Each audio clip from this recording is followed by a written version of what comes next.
अमीर ननद की गरीब भाभी। रीना एक मध्यम परिवार की लड़की थी, लेकिन उसकी भाभी शिवानी एक बड़े घर की बेटी। शिवानी की शादी अभिषेक से लव मैरिज थी। अरे भाभी, ये कितना अच्छा सूट पहना है आपने। काश ऐसा मैं भी पहन पाती। अरे क्यों नहीं रीना, वैसे भी तुम्हारा और मेरा नाम तो एक ही है, जब मन करे पहन लेना। भाभी, आपको आपके पापा ने कितने अच्छे कपड़े गहने दिए हैं।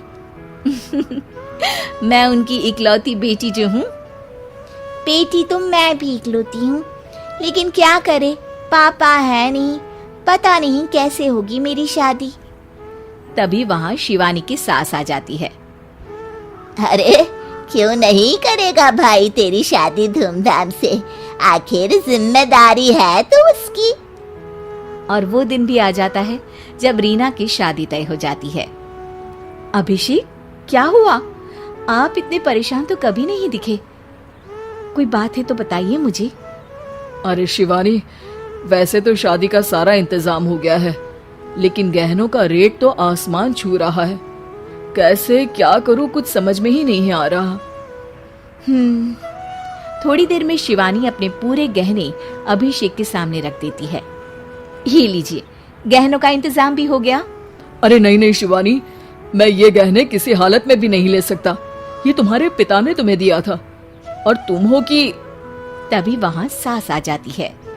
अरे तो क्या हुआ, इसकी तो हो गई ना शादी, अब किसे दिखाने हैं इसने गहने। सास गहनों का डिब्बा शिवानी के हाथ से लेकर वहाँ से चली जाती है। रीना की शादी धूमधाम से होती है और अब वो बड़े घर की बहू बन जाती है। वहीं रीना की शादी के बाद शिवानी और अभिषेक उसकी शादी के कर्जों से डूब जाते हैं। मैं सोच रही हूँ नौकरी करनी शुरू कर दूं, वैसे भी पढ़ी लिखी हूँ, आपकी थोड़ी मदद भी हो जाएगी।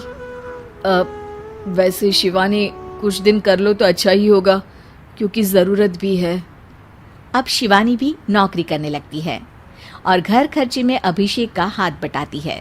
एक दिन शिवानी, रीना का फोन आया था, कह रही थी कि आने वाले त्योहार में उसके ससुराल जाना है। ठीक है माँ। अरे ठीक तो है, लेकिन एक काम कर लेना, उसके सास ससुर से लेकर पूरे खानदान के कपड़े मिठाइयाँ सब ले आना, और हो सके तो रीना के लिए छोटे से कान में पहनने के बूंदे भी। और क्या है ना, शादी में उसे सारी बड़ी बड़ी कान की ज्वेलरी दी थी, घर में पहनने के लिए तो उसके पास कुछ भी नहीं है। शिवानी सोच में पड़ जाती है कि वो क्या करे, क्योंकि कर्जों और घर के खर्चों के बाद तो पैसे बचते ही नहीं थे। शिवानी फिर अपने पिता को फोन करती है और उनसे पैसे मांगती है। देखो शिवानी, मैंने तुम्हें शादी के वक्त ही मना किया था कि ऐसे घर में शादी करनी ही नहीं चाहिए। अरे अभिषेक को शर्म आनी चाहिए जो ससुराल से पैसे मंगवा रहा है। शिवानी को पिता की बात पर गुस्सा आ जाता है। आप मेरे पिताजी हैं और मैं परेशान थी, इसलिए आपसे मदद की उम्मीद की पापा।